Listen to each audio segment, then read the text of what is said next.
Good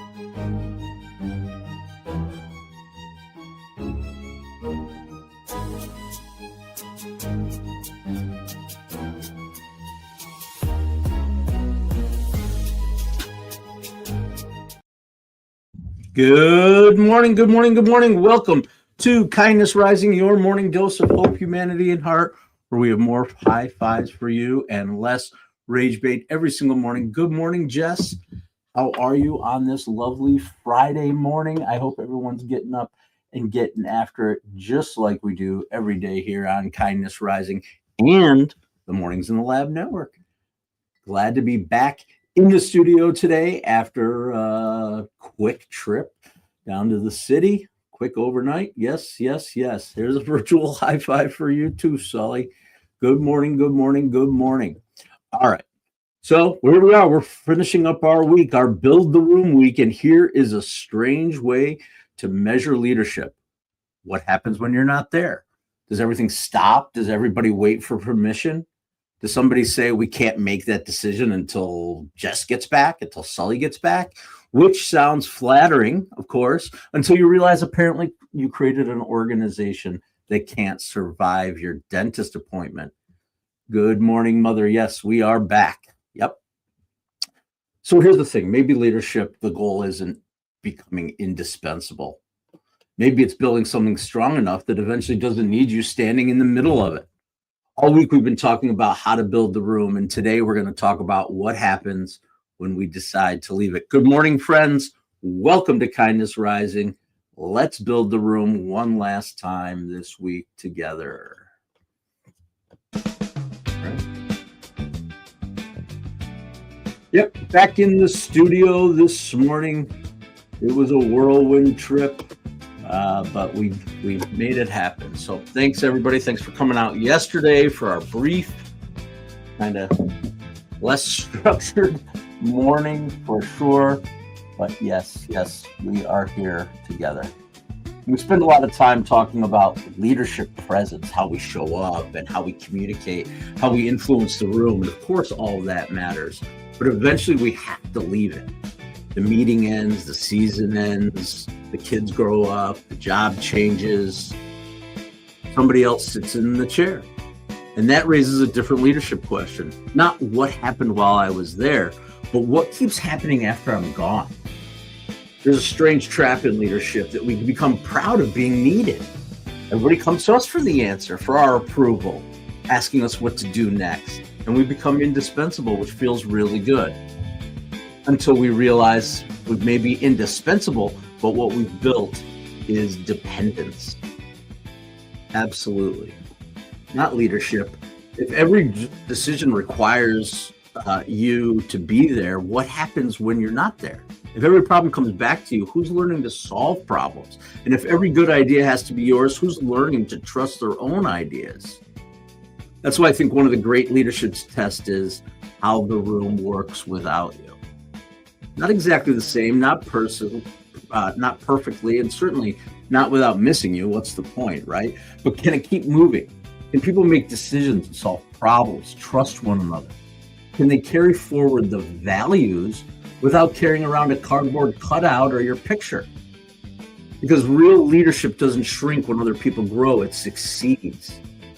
Maybe your legacy isn't how much people need you. Maybe it's how much more capable people become because you were there. And maybe the greatest compliment a leader can receive isn't, we couldn't have done it without you. Maybe it's, you taught us how to do it without you. That's today's Kindness Spark. Teaching others and growing. Yep. All right. Let's get to it. Our who in the world are we talking about? Three clues throughout today's episode to get you thinking about a person who is leaning into our topic. Let's do that. Our first clue: before building an entertainment empire, he created short experimental pieces for a local DC TV station. A DC guy who created short experimental pieces for television before building his entertainment or an entertainment empire. Whoa. Okay, that's it. Any guesses? Early guesses? Early guesses. All right. If not, we will move straight into our wait. That happened today. Yep, today, August 14th, 8/14, 1935. President Franklin Roosevelt signs the Social Security Act. Of course, I'm not looking to turn Kindness Rising into a debate or a seminar on federal policy, because that's not why we're here.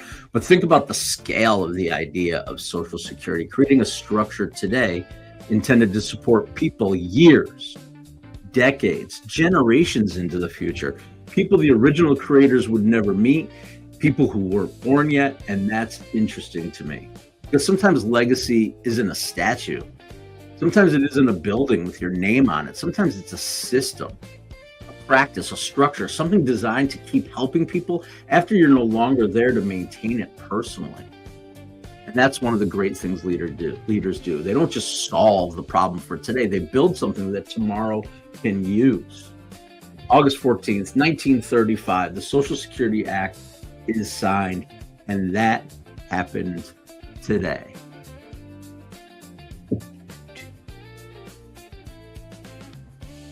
Good morning, good morning, good morning. Yes, the Social Security Act. Lots of conversation about that nowadays, for sure.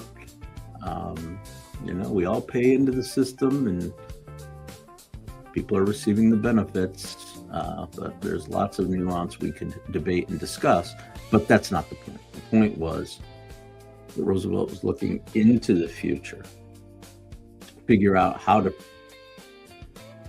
provide for those who have given so much and worked their entire lives to keep our nation growing, and to provide a safety net. And that's what Social Security was designed for. All right, so that's it. That's enough Social Security yakking. Let's move on. How's everybody doing out there today? Jess is coming in with a guess. Roseanne's out there. All right. Kindness Spotlight every day here on Kindness Rising. We highlight organizations doing good work for good people as we wait for the drop to introduce. Today's Kindness Spotlight goes to City Year. City Year brings adults into schools to serve alongside teachers and support students academically, socially, and emotionally. But here's what I really like about the model. The service really isn't only about helping students grow. The people serving are growing too. They're learning how to lead, how to listen, how to solve problems and show up consistently. How to become the kind of person other people can count on, and that fits perfectly with today's idea. Because real leadership isn't about being the only person in the room who knows what to do. It's about helping other people become more capable and more confident, more ready to carry something forward. And City Year reminds us that one of the best years to build the next generation of leaders is to give them an actual chance to lead. That's what City Year does. That's today's Kindness Spotlight. Helping people serve now and becoming the leaders we need next. Pretty cool organization sending young adults into schools to help.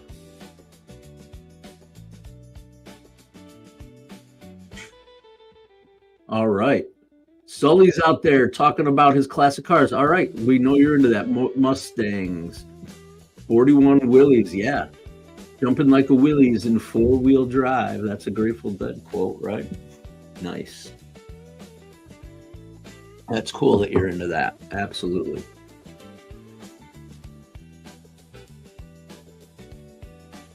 What? Wait a second. Sully?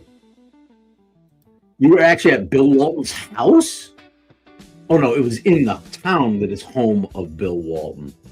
Okay, I thought you were home. What? No. Okay, got it. La Mesa, where Bill Walton is from. For a second, I read it that you were actually in Bill Walton's house. That would be kind of cool. I bet the doorways are really high in Bill Walton's house. For those who don't know who Bill Walton is, NBA great. I don't think he was a 7-footer, but he was a tall guy and a deadhead. Okay. Side note about Bill Walton, San Diego. Yeah, I got you. Thanks, Sully. All right. Clue 1. We're getting back to our clues. We're going to give you a second clue. Second clue. I don't think Jess needs a second clue, but we're going to give it to you anyway. Before building an entertainment empire, he created short experimental pieces for a local Washington TV station.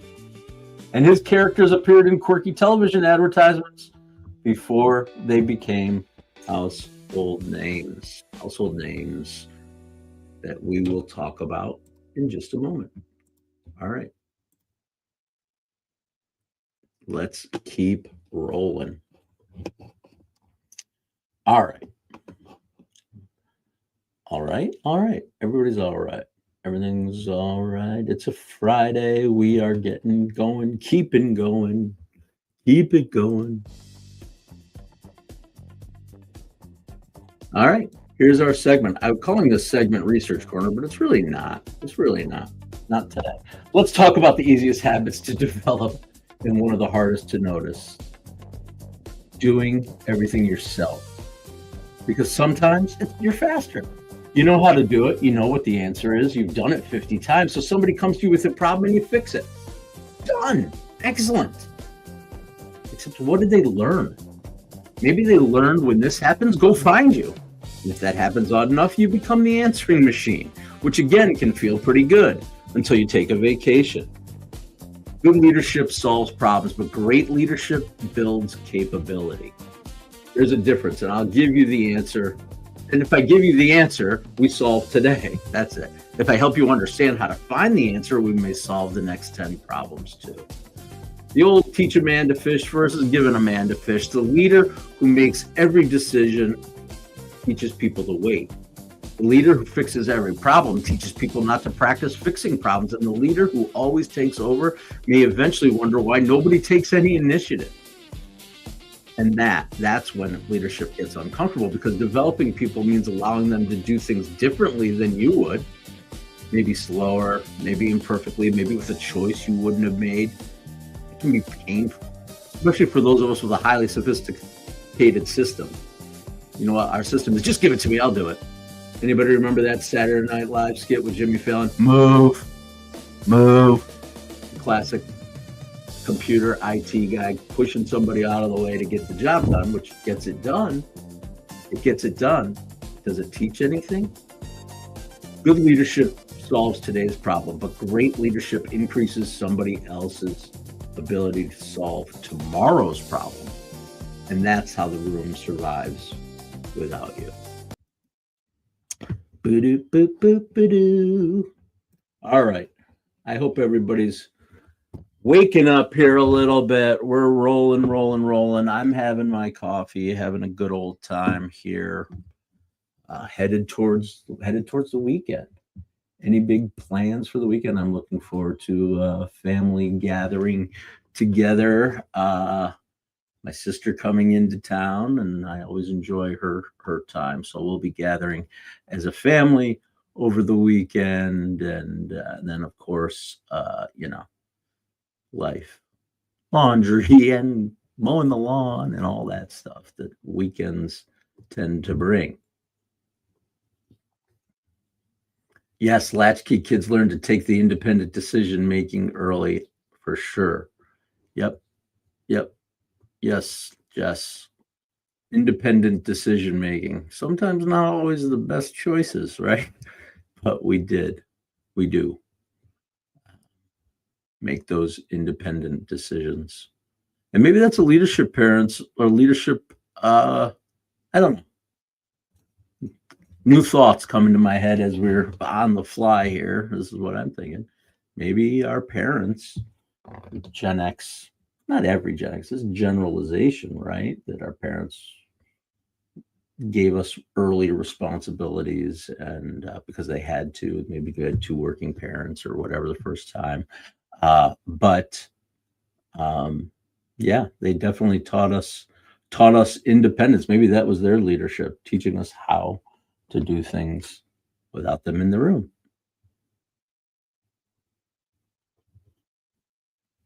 Family life, family life. Remember this past Christmas? Oh, mom, yeah. We had an interesting Christmas, didn't we? This past year, our our leader in our house, mom wasn't there. It was the first time, but she got to watch from afar as our family carried forth those traditions that we learned from her and from Danda and from the others. Absolutely. All right, let's get to this little thing.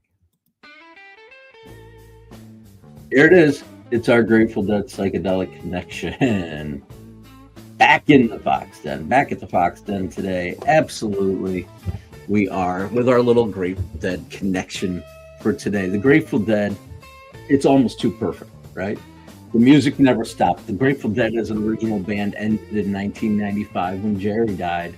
Years passed and other members have passed too, and yet go somewhere this weekend. Somebody's probably playing those songs. Maybe it's one of the surviving members or a tribute band or a 22-year-old guitar player who wasn't even alive when Jerry was. Maybe it's a kid hearing Ripple from a parent. The music keeps moving, and that's what I love about that. It hasn't survived because everyone plays it exactly the same way. It survives because people keep making it their own. Different tempos, different arrangements, different voices, different generations, but the same thread. And that makes me think differently about another phrase associated with the Dead, built to last. One of their album titles, Built to Last. Maybe built to last doesn't mean frozen forever. Maybe it doesn't mean everybody keeps doing things exactly the way the founder did them. Maybe something is truly built to last when it's strong enough to survive being changed.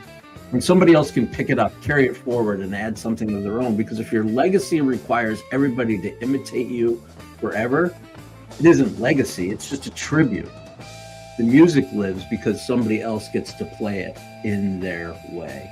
And that's the connection to the Grateful Dead. Every time I play Dead songs, I know I'm not playing it at the same tempo or maybe the same phrasing when I'm playing on my piano. That's the whole point. And I think that's the point of the Dead, right? You could go see the Grateful Dead 100 times, see them play the same song, and it's never the same song.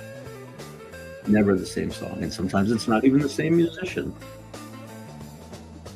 But the core lasts. The core lasts absolutely through that. All right. We're going to keep rolling. Change the tune.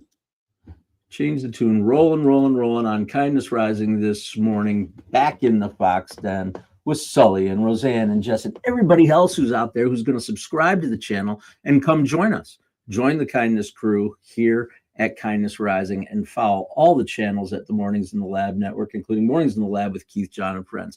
Phil Raphael Whitaker's It Starts With Joy. The Jason Hewlett Show is another opportunity to get involved. How about Let's Talk Supply Chain? We're rolling on the Mornings in the Lab Network. All right, let's get going with Who in the World. We'll keep it going.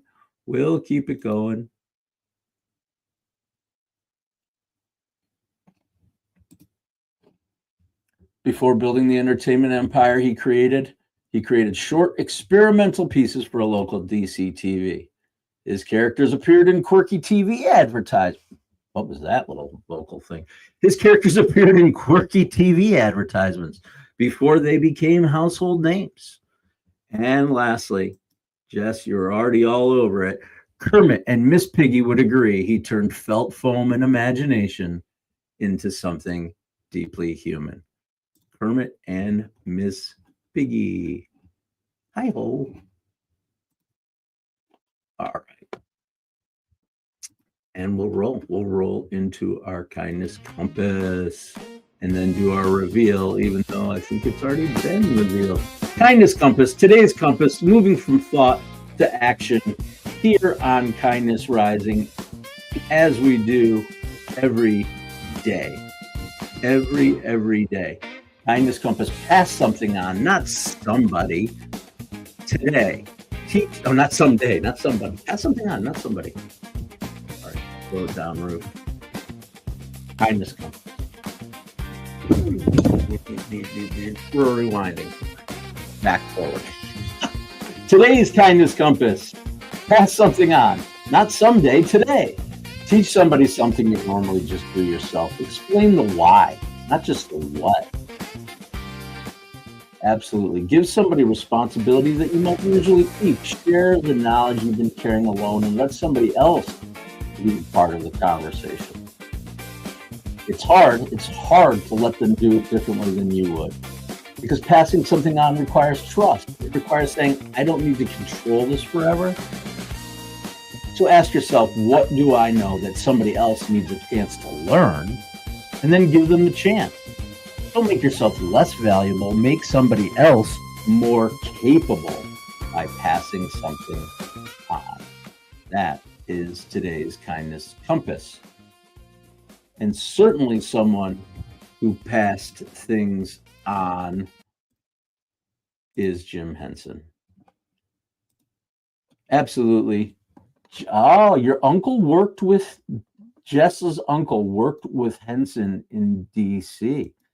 That's cool. In what capacity? Tell us more about that, Jess. What was he doing in DC? I think, I don't know if I mentioned this before or not. If anybody's ever had a chance to be or does go to the University of Maryland's main campus, Jim Henson is alum, and they have tribute to him, including a really cool statue that I love.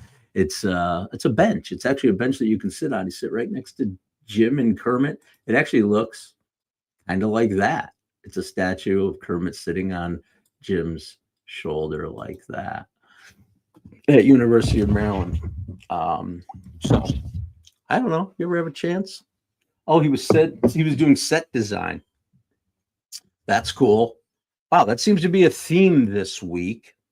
Set design and entertainment. Why? What are you talking about, Matt? So yesterday I was in DC, and of course I'm hanging out in DC, in New York, right before the show. Actually, yesterday I didn't talk about it. I could have. I was hanging out, getting ready for the show, and I see a guy sitting across from me. He was outside, just listening to the city awaken. Yeah, a guy sitting there, and of course, what's he got? He's sitting there with a giant Grateful Dead Steely on his. So of course, we always say something to each other. Hey, nice Steely, I like your hat, that kind of thing. And we got going on a conversation. This guy was from California, and his wife was a set designer and costume designer for Universal Studios. Thought that was kind of cool.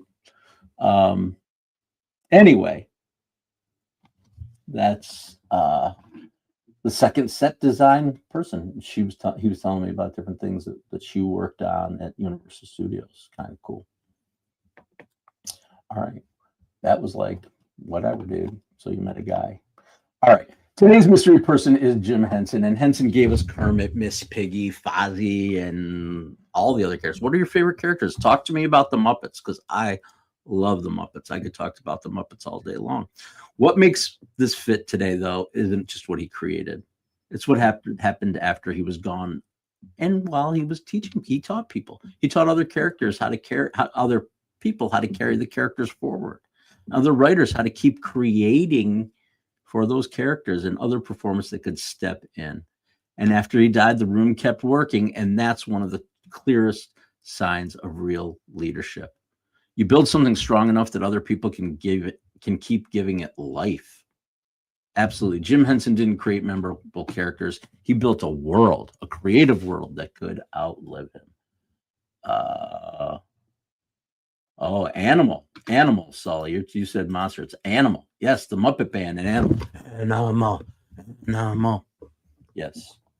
Love the Muppets. The Muppet Band, great stuff. Dr. Teeth, right? Who was based on the real life person, Dr. John. We know that too. And Yeah. Yeah, Janice, right? The Janis Joplin, or what her name was her name Janice? No, the hippie long blonde hair girl. Uh, oh, was he based on? He might have been just a wild, absolute Keith Moon from the Who. He could be. He could have been. Yeah, the band is great. Definitely a cool thing. You know who I like?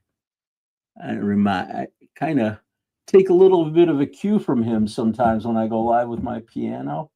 Ralph the dog, always just great puns and funny things.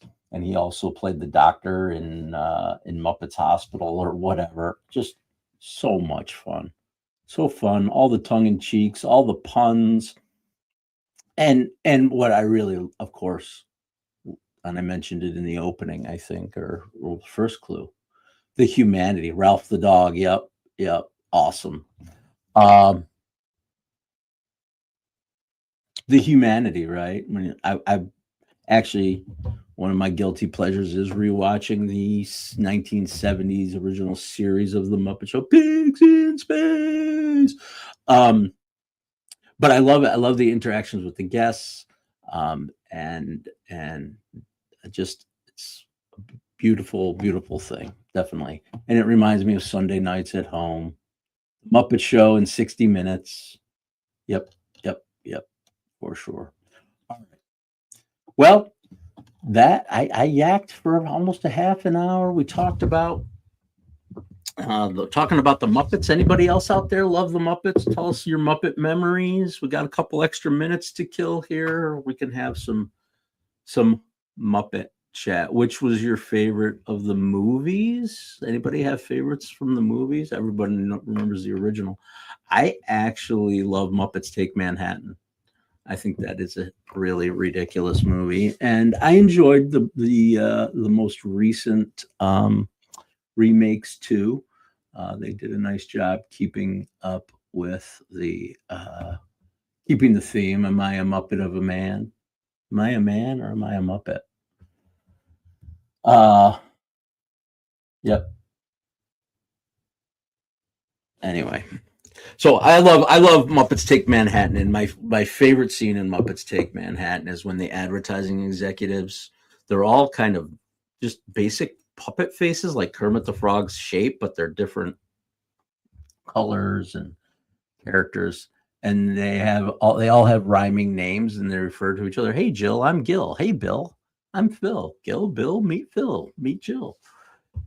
I don't know. It was a very clever bit in Muppets Take Manhattan. Yep. All right. I was going to do a Gen X fandom today, but I think I'll hold off on that. For those who might be curious, I was going to talk about Mr. Holland's Opus. Do you guys know that? Yes, the guests were the best, Sully. What I loved about the Muppet guests is they took guests from all over the world. It wasn't just people who could sing and dance or whatever. There were a lot of that. Rita Moreno was one of the famous. Does anybody else remember the Rita Moreno dance that she did with the big full size Muppet, the guy in the Muppet suit? That's a famous bit. If you, Jess, you're into dance. Yep. Yeah, the early years. Yep. Jess, you're into dance. Maybe you've seen the Rita Moreno Muppets dance. If not, I'd suggest you try to find it. All right.